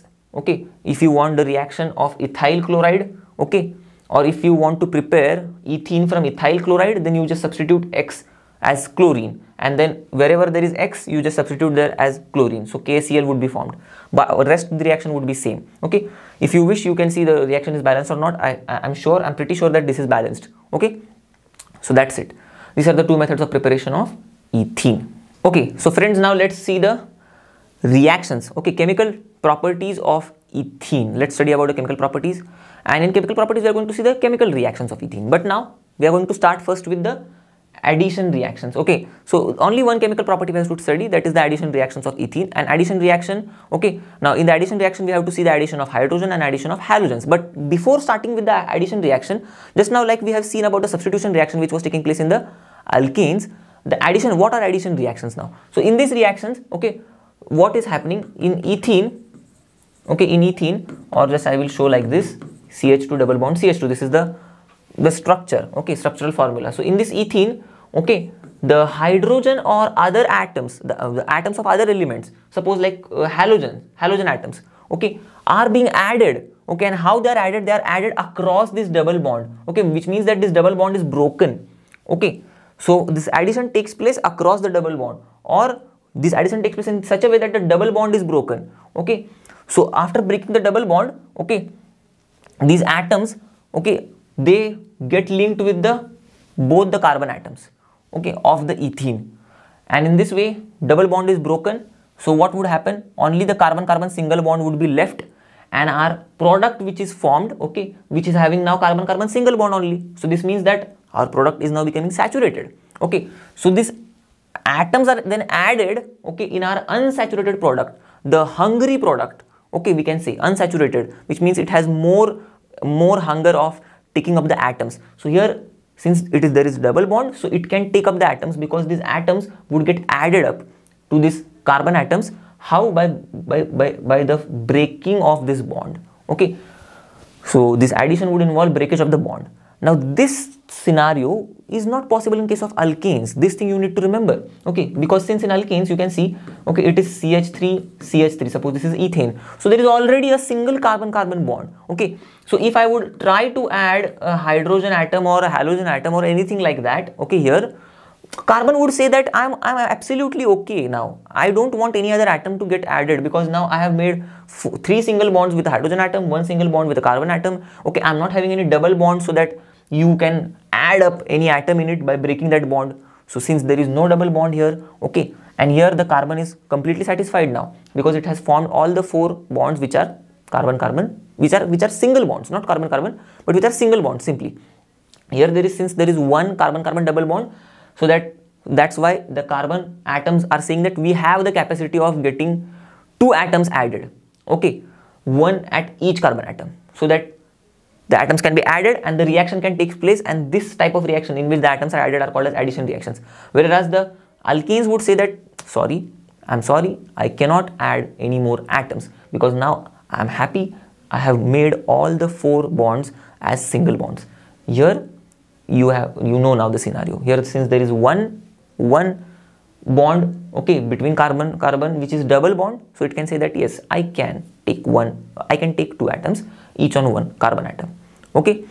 So that after taking these 2 atoms, I would also have all the bonds single bonds, okay. After that, what would happen? There would be carbon-carbon single bond, and then there are already carbon-hydrogen single bonds, and then whichever atom would be added, it would also be linked to the carbon with a single bond. So this carbon, after the addition of the atom in this alkene, the carbon atom would also have all the carbon bonds which are single bonds, okay, carbon and other atom bonds which are single bonds, just like the alkene, okay. Now then that would be turned into an saturated carbon, saturated hydrocarbon, right? So further no addition can be taken place. That's why our alkanes don't show addition reaction. You need to remember this point, okay. They only show substitution. If you want some other atom in the alkane, okay, you need to remove an hydrogen atom first, okay, or you can just replace the hydrogen atom with that other atom. There is no other option of adding, or there is no other option of putting any other atom in this alkane. Clear? Now let's see how the addition reaction takes place in case of ethene. So first we are going to take the reaction of hydrogen, okay, addition of hydrogen in ethene. So simply this hydrogen molecule, it is added. How it is added? So since this is CH2 double bond CH2, and this hydrogen molecule, see these 2 hydrogen atoms, how they are added? They are added 1 hydrogen atom to 1 carbon atom each, okay. So now how you can remember is simply, you know now 1 hydrogen atom would be added to this carbon, 1 hydrogen atom would be added to this carbon. So what would happen? CH3 would be formed, and this carbon would also have CH3, okay. Now already there are 3 bonds with this carbon, of this carbon with the hydrogen, 4th bond, okay. For this carbon also 3 bonds are done, fourth bond, that's it. So our product is formed. Carbon cannot form more than 4 bonds. So this is the product which would be formed, okay, after the addition. Okay, now you can see 2 carbon atoms, 4 and 2, 6 hydrogen atoms. So 2 carbon atoms and 6 hydrogen atoms, everything is consumed, right? No other product would be formed. So this is saturated one, right? Ethane or alkane, correct? So in this way hydrogenation takes place. Addition of hydrogen is called as hydrogenation, you can remember. And now this hydrogenation doesn't take place like this only, okay, it needs catalyst. Okay, so if I am carrying out the reaction at room temperature, platinum and palladium would do the work. But if I am carrying out if I want the catalyst as nickel, okay, if I want catalyst as nickel, okay, then I need to maintain the temperature of 200 degrees Celsius. I need to heat this reaction mixture at 200 degrees Celsius. So I can use both the catalysts, nickel as well as palladium. Okay, okay. So if you are using both the type of catalysts, platinum or palladium, or I can use nickel as well. But if we are using platinum palladium, then it's fine to carry out the reaction at room temperature, because at room temperature also this reaction would take place. But if I am using only nickel, then I need to heat the reaction mixture at 200 degrees Celsius. So both these catalysts you can use, but you have to just make sure of one thing while writing in the exams. If you are mentioning this catalyst, then there is no need to write the temperature because it is room temperature. But if you are mentioning this catalyst, you need to mention the temperature as well. Okay, that is the essential condition then. Clear with the hydrogenation part? Okay, now moving ahead with the addition of halogens now. Okay, simultaneously in the same manner we can see how the halogens are added. So addition of halogen is called as halogenation then. Okay, just like the hydrogenation, it is halogenation. Very simple. Now in case of fluorine, when we try to add fluorine in the ethene, so that reaction is explosive. Okay, boom. So no need to go into much detail about that reaction. Okay, yes, the chlorine and bromine reactions are quite interesting. Okay, so very simple reactions are there. So this CH2 double bond CH2, okay, ethene, okay, it adds up to chlorine, okay, and the addition of chlorine takes place in such a way that now we know both the chlorine atoms, okay, one each would be present, one each would be attached to the carbon atom. So then already there are 2 hydrogen atoms, so I would form a single bond of chlorine with this carbon atom. Again for this also CH2, already there are 2 hydrogen atoms, but 1 chlorine would add, so Cl. Okay, now we know 3 and 4 bonds are there, so fourth bond, 2 and 3 bonds are there, right? So fourth bond, that's it. Carbon can only form 4 bonds, 1 2 3, 1 2, okay, 3 and 4. Okay, these 2 bonds with hydrogen, 3rd with chlorine and 4th with carbon. So this is the product. Okay, in this way addition would take place, and you can see in all these cases what is happening, the double bond is getting broken down and the single bond is only remaining. Okay, so saturated product is getting formed in this case. Okay, means in short I want to tell you that double bond is getting broken down and single bond is formed. Okay, now here also leave about the saturated one and unsaturated one product, but you can observe that double bond is being broken down and single bond product is formed. Okay, so what would be the name of this product? 1, 2, right? First carbon, second carbon. So 1, 2. So 1, 2 dichloro, this would be the prefix first because there is a halide group. So 1, 2 dichloro, and then meth eth. So eth, single bond, then ANE. Okay, now exactly in the same manner our bromine would also react. Okay, so what I would do is I would just change the reaction here. Okay, in place of chlorine I would just simply write bromine. Okay, in place of chlorine everywhere I would just write bromine, because the reaction of chlorine and bromine proceeds in the same manner. Okay, you would get the same products, means the products in the similar manner. Clear? So in case of dichloro, it would be dibromo. But yes, now interesting thing here is we use bromine here, but we use bromine which is dissolved in, okay, CCl4. Now I hope you would be remembering this compound CCl4 we have seen earlier. Okay, carbon tetrachloride, the last product of the substitution reaction of methane and the chlorine, right? Beyond this there would be no substitution because there are no hydrogen atoms. So when we dissolve the bromine gas in carbon tetrachloride, what we get is the solution, right? We get the solution of bromine in carbon tetrachloride, okay, or bromine solution in carbon tetrachloride, which is reddish brown in color. Okay, and this reddish brown color solution, Okay, when we pass this ethene gas, okay, through this reddish brown color solution, okay, this ethene gas, what would happen is this compound would be formed, and this compound is colorless. Okay, or what we can do is we can take ethene, okay, and we can add the drop of this bromine dissolved in carbon tetrachloride, okay, or bromine solution in carbon tetrachloride. This also we can carry out, but this is not favorable because our ethene is gaseous, right? So we don't do this. We can do this for other alkenes, but for ethene we cannot do this. For other alkenes we can do this. For ethene, what we do is we just pass the ethene gas, ample of ethene gas, through this bromine solution in carbon tetrachloride, or bromine through this solution in which the bromine is dissolved in carbon tetrachloride. Okay, so what would happen is this compound would be formed which is colorless, and entirely now the color of the solution would disappear. Okay, because now all the bromine, okay, which was present in this carbon tetrachloride solution, okay, bromine solution in carbon tetrachloride, has now been added to form this product. And since there is now this product which is formed, which is colorless, that's why we don't see the color. Okay, so this test, okay, is very important. Okay, this test, bromine in carbon tetrachloride, okay, which we use, this test is very important to detect unsaturation, because bromine would only get added when there is a double bond here, right? Because we have studied the two bromine atoms would only get added when there is a unsaturation present here, when there is a double bond present here, because that bond would break and then this type of product would be formed. Okay, if I would take alkane here, bromine would not get added. So if I'm having an alkane and an alkene, and I want to distinguish whether which one is alkane and which one is alkene, okay, so what I would simply do is I would pass the ethane gas. Okay, suppose I have ethane and ethene.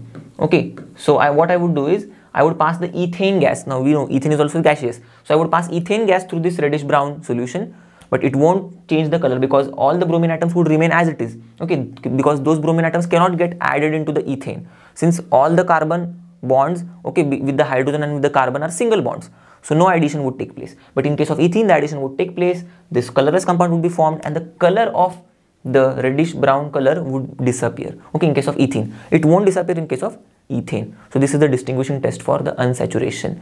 Clear? The same test we are also going to use for ethyne as well, so don't forget it, it's very important. Clear with this part? The reaction with iodine is also very much interesting. You can observe here. So what would happen? This ethene, okay, is reacting with iodine, and the same type of compound is formed. Okay, iodine atoms are being added, so CH2, and then one iodine atom to this CH2, and for other CH2 also one iodine atom, so CH2 iodine and CH2 iodine. Okay, CH2 iodine, CH2 iodine. So 3 and 4 bonds, 3 and 4 bonds, and sorry, 2 and 3 bonds, 2 and 3 bonds, and then the fourth bond. Okay, so 1,2 diiodoethane would be formed, but this compound which is formed is very unstable. Okay, also the reaction which is taking place, it's very, very slow.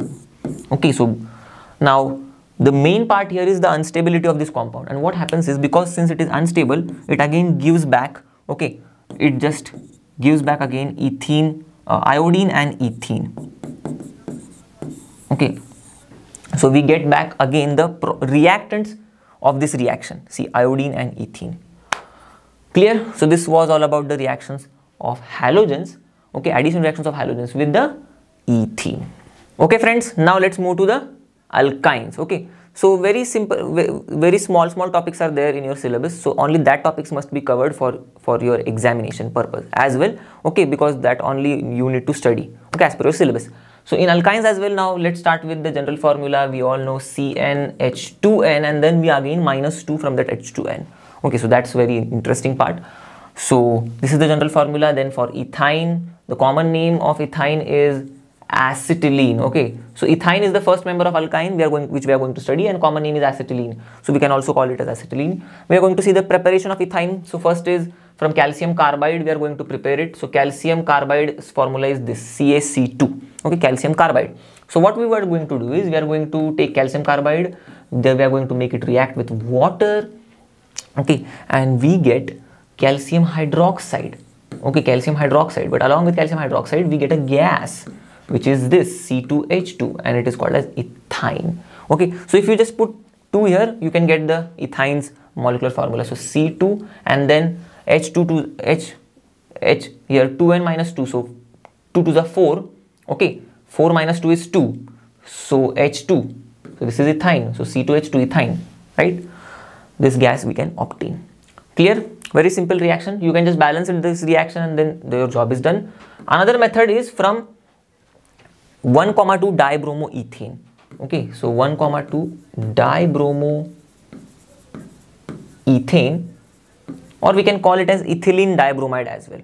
Okay, so what we do is this 1, dibromoethanes, we do dehydrohalogenation. Okay, so same like the alkenes method of preparation, dehydrohalogenation, here also we are going to do the dehydrohalogenation, but just there we were doing the dehydrohalogenation of ethyl halides. Here we are going to do the dehydrohalogenation of 1, 2 dibromoethane. Okay, so dehydrohalogenation.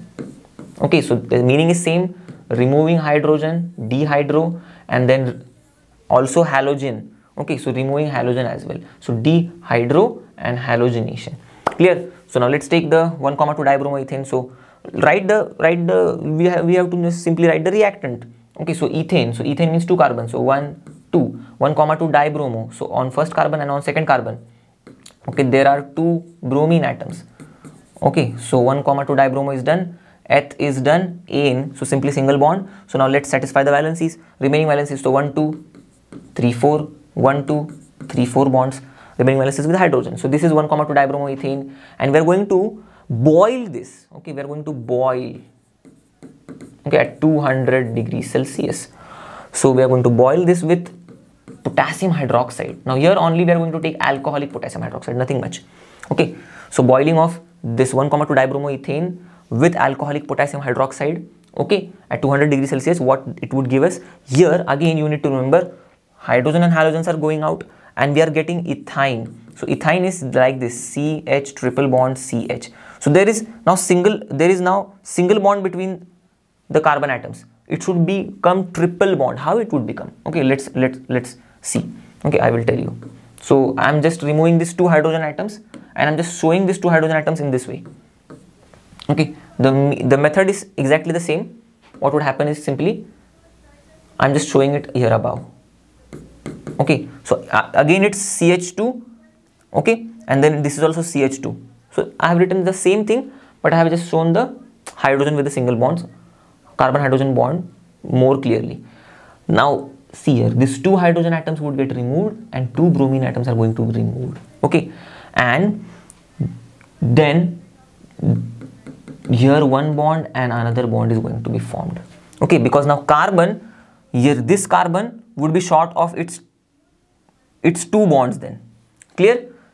Since this hydrogen and bromine is getting removed, so now this carbon is now having only 2 bonds, one this and one this. So it needs 2 more bonds. So it would form 2 more bonds with this carbon. Same is the story with this carbon. It would also get short of this 2 bonds, right? After this hydrogen and bromine removal. So what would it form is, what would it do is, this carbon is only having now this carbon hydrogen bond and carbon carbon bond. So it would also need 2 more bonds. So it would also form 2 bonds with this carbon. Okay. So what would happen is, you can see CH triple bond CH would be formed. Okay, there CH triple bond CH. Now what is remaining here? What is getting removed here? 2 hydrogen atoms and 2 bromine atoms, correct? So this 2 hydrogen atoms and 2 bromine atoms, these 2 bromine atoms would be picked by these 2 potassium atoms. Okay, so these 2 potassium atoms, 2 bromine atoms. Okay, now this is done. Now let's see here. I have just written whatever is removed here. Okay, so now forget about this now. Just this is remaining. Okay, we have just seen ethyne is formed. These 2 are getting removed here. Okay, so now here these 2 potassium and 2 bromine, they would just be removed. So 2 KBr would be formed. 2 potassium, 2 bromine, 2 potassium bromide, right? So 2 potassium bromide, and then again now just forget about the potassium here. Now what is remaining? 2 OH is remaining, and here 2 H is remaining, right? So 2 OH and 2 H would form 2 water molecules. okay, because one H and one OH is one water molecule, H2O. So 2 OH and 2H, right? 2 OH and 2H, okay, 2 OH and 2H would form 2 water molecules, right? See, 1 and 1, 2 water molecules. Clear? So this is the product then. Very clear? Okay, so now let's see the properties of ethyne. Okay, we are now done with the preparation of ethyne, correct? Preparation of ethyne. So now moving ahead to see the addition reactions. Okay, the only one chemical property we have to study, that is the addition reactions of ethyne with hydrogen and with halogens. Okay, same like the ethene, very much same. The reactions would also be like in the similar manner only. So we will quickly go through them and we will understand. We will try to understand them. There would be certain minor changes in the conditions. That's it. Okay. So addition reactions we all know now. Addition of hydrogen or halogen atom. Okay, hydrogen atom or atom of other element like halogen, suppose. Okay, across the double bond we have studied. Now here it is ethyne. So across the triple bond it would be. Okay, across the triple bond. So now the triple bond would be broken down to first double bond, and then again more addition would take place of the atoms and it would become broken down, and this double bond would again get broken down to the single bond.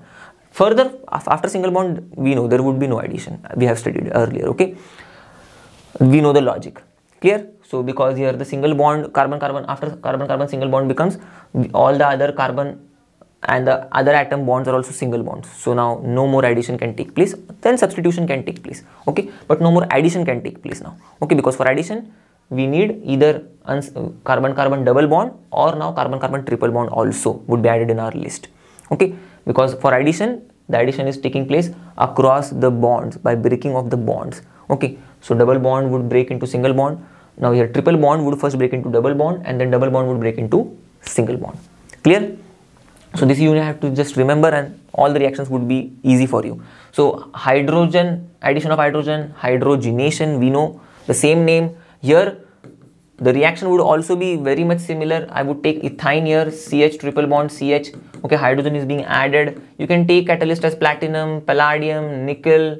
Okay, what would happen? First you would get ethene, CH2 double bond CH2. Okay, so here see one hydrogen atom is added, another hydrogen atom is added, so it would become CH2, it would become CH2. Okay, after addition of one hydrogen atom to the each carbon atom.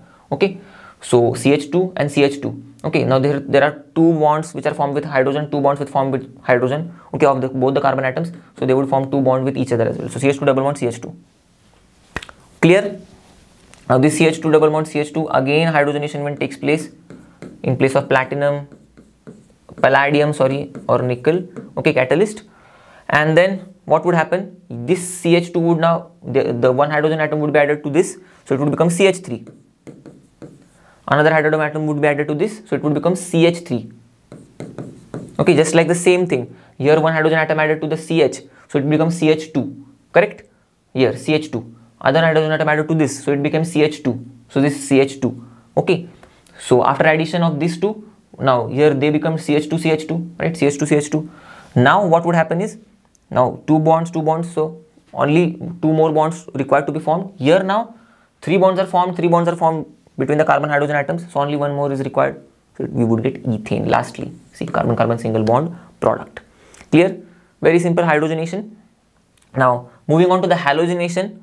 So first we will see the halogenation in terms of chlorine. Okay, so addition of chlorine. So very simple. Again here you need to remember that our ethene, okay, in the inert solvent. So this is our ethene. Okay, in inert solvent like CCl4. Okay, I am taking the CCl4 here, carbon tetrachloride solvent here. I am taking ethene here. Okay, so in the inert solvent like CCl4, it adds chlorine in its, it adds chlorine and results into the formation of ethene derivative. And that ethene derivative then again adds chlorine and then it results into formation of ethane derivative. Okay, so let's see the reaction, then it would be clear to you. So first of all, ethene, it would show addition. Okay, now addition would be same way, one chlorine to this carbon, one chlorine to this carbon. So what would happen? CH is already there. I have added one chlorine to this, and okay, CH, one chlorine to this, and then for this CH also one chlorine. So one chlorine, right? So what happens now? Two bonds are there. 1, 2 bonds are there of this carbon atom. Remaining 2 bonds are formed here. Okay, so this ethene derivative would be formed 1, 2. Okay, what would be the name? 1, 2 dichloro eth, right? But now here there is a double bond, so you would write ENE. Okay, so 1, 2 dichloroethene. Now here this 1, 2 dichloroethene, again it would undergo addition reaction. Now again what would happen? This CH is there, this Cl would be there, right? One more Cl is added, so added here, I have added it here. Okay, for this also same, this Cl is there but one more is added, so CH, Cl is there and one more is added. So now see, 1, 2, 3 bonds, 1, 2, 3 bonds, remaining fourth bond they can form between each other. So this would be the compound. So now what would be the name of this? Okay, it is an ethane derivative. See, this is an ethene derivative. Okay, having a double bond here. Now again I have told you chlorination take place. Okay, halogenation, when it is chlorine we can call it as chlorination. So chlorination takes place and single bond derivative would be formed. Okay, so here see, carbon-carbon single bond derivative. Now what would be the name? 1, 1, right? Because on the first carbon itself there are 2 chlorine atoms. So 1, 1. Then on second carbon there are 2 chlorine atoms. So 2, 2. Correct? So 1, 1, 2, 2. Okay. 1, 2, 3, 4. There are 4. So tetrachloro. Okay, tetrachloroethane. Okay, you just write it in the one go. This would be the compound formed. Clear with the chlorine case. Now one more interesting thing, if I would take ethene, okay, and I would make it react with this chlorine gas in presence of sunlight, okay, so what would happen? The reaction is vigorous and it gives out flames. Okay, so vigorous and gives out flames, and what is formed? Carbon and HCl is formed. Okay, so you can just balance the reaction and that's done for this part. So see, 2 carbon atoms would be formed and then 2 hydrogen and 2 chlorine. Okay, so 2 carbon atoms here, 2 hydrogen and 2 chlorine, so 2 HCl, right? 2 hydrogen and 2 chlorine, so 2 HCl. Okay, this balanced, right? 2 carbon atoms, 2 hydrogen, 2 chlorine, so 2 hydrogen, 2 chlorine. Clear? In this way. So this is the very characteristic reaction. Now in case of bromine we will see. Okay, now this was about the chlorine. Now for bromine the reaction is exactly the same as that of the chlorine. What you need to do is simply just replace the chlorine everywhere and write the bromine there. Okay, our job is done. Okay, in place of chloro it would be bromo. So I would just replace that. So here it is bromine, here it is bromine. Okay, here it would be 4 bromine atoms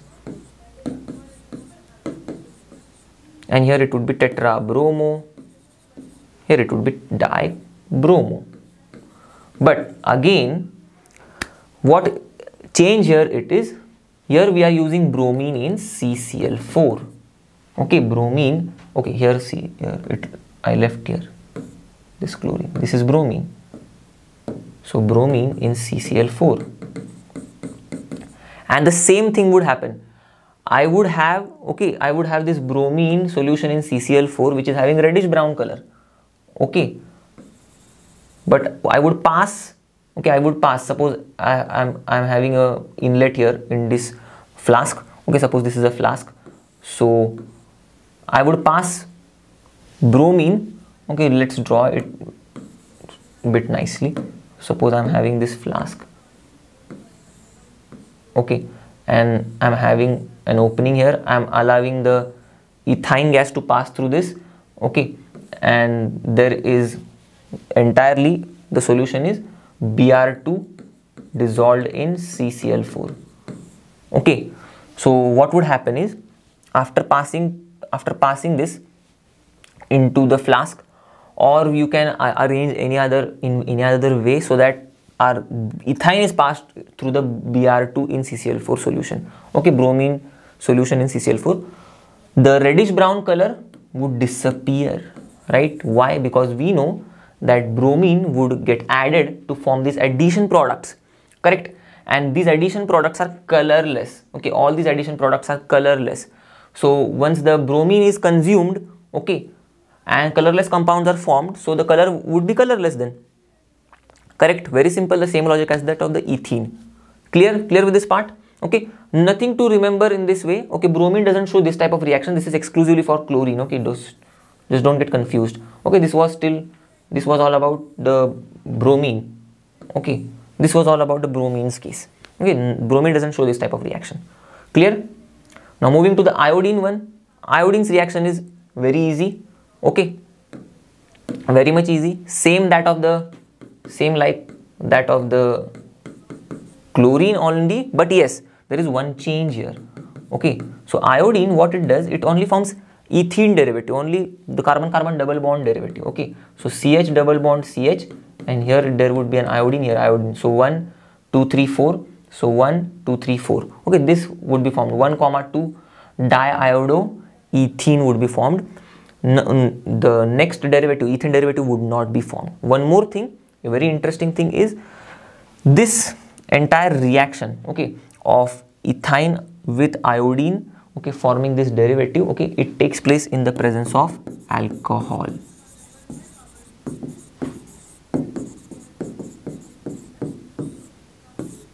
Okay, very interesting. And also, okay, it is slow, poor reaction. Okay friends, now let's see quickly some questions, okay, based on what all things we have studied. Few questions, 2-3 questions. So compound X is bubbled through, okay, compound X is bubbled, okay, through bromine dissolved in CCl4. Okay, suppose now this is the arrangement. So here there is bromine which is dissolved in CCl4. Okay, so here there is bromine dissolved in CCl4 entirely. Okay, so we have made some arrangement and we are bubbling it through this bromine dissolved in CCl4. Now we know this is reddish brown in color, bromine dissolved in CCl4, right? Now the compound X is given, so this is X. After bubbling it through the bromine dissolved in CCl4, what we are getting? We are getting this compound. Okay, now they are asking us to draw the structure of X. Then, okay, what is our compound? So we can figure out these types of questions, okay, once we know the concept behind the reactions. Okay, so we know that when the bromination takes place or halogenation takes place, what happens? Addition is taking place across the double bond and triple bond. The product here formed is C 1, 1, 2, 2 tetrabromoethane. And can you remember this was the product of ethyne? Okay, so our structure of X is ethyne, CH triple bond CH. Okay, so when ethyne reacts with bromine in CCl4, ultimate product is this one. See, you can figure out. Let's see the reaction. Okay, here ethyne, when it reacts with Br2 in CCl4, what is the ultimate product? 1, 1, 2, 2 tetrabromoethane. 1, 1, 2, 2 tetrabromoethane. And you can see here the product is C 1, 1, 2, 2, right, tetrabromoethane, right? So our ethyne is the compound X.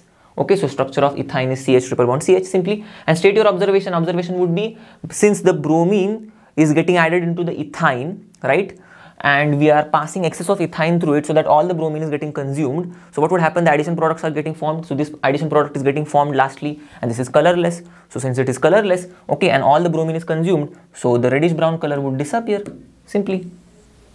Okay, and we would observe, okay, colorless solution here. Okay, since all the bromine has been consumed in this compound, okay, so reddish, and this compound itself is colorless. Clear?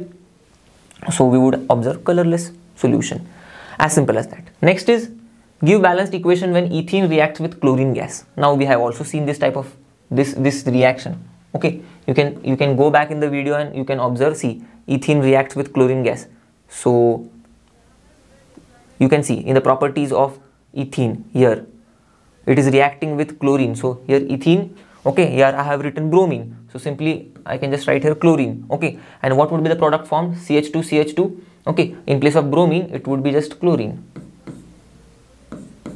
Okay, instead of bromine you can just rub out there and it would be chlorine again. Clear? So the same reaction is there which we have already seen. So you can go back in the video and you can write the reaction as well. Okay, now this was asked in your exams. Okay, So I have deliberately taken this question. It was asked in your 2019 exam. So such questions are also being asked. Name the alkanes prepared from. So from sodium propionate. Now we have studied sodium propionate means sodium salt of propionic acid, and we know this is the sodium salt of propionic acid, C2H5COONA. Okay, sodium salt of methane ethane propane, right? So propionic acid, and we know this part is not used for the involved in the alkane. Okay, what goes in the alkane is this alkyl group. So this 2 carbon alkyl group would be present in the alkane. So what would be our alkane then? 2 carbon alkane. So 2 carbon alkane is C2H6, which means ethane, right? So our ethane is produced, right? Methyl iodide, from methyl iodide also the same thing. Okay, we have studied the reaction of methyl iodide. So in methyl iodide, what happens? If you want to see the reaction of this, okay, sodium salt of carboxylic acid along with NaOH and CaO, you can go back in the video and you can see the answer. Okay, I have also explained you that we take the particular ethyl group for the formation of particular alkane as well. Okay, because the alkyl group is involved. Okay, or alkyl group is directly getting the hydrogen atom, and then it is becoming alkane. Okay, now here also methyl iodide, so CH3I. Now in this methyl iodide, okay, we have studied. So I would take hydrogen, okay, nascent hydrogen. So this one hydrogen atom, this one CH3 and one hydrogen atom would form CH4, right, and HI. Okay, so products are CH4 and HI. So which alkane is getting formed? Methane, right? And from ethyl bromide also, if I would take C2H5 here, okay, now just I would erase this C2H5Br. Okay, C2H5Br, clear? And here 2 hydrogen atoms then. So C2H5 and 1 hydrogen would form C2H6. Okay, C2H6. Simply C2H5, 1 hydrogen atom, C2H6, then what is remaining? H and Br. So it would form HBr. Okay, so which alkane is getting formed? Ethane again, right? In this case it was methane. Clear?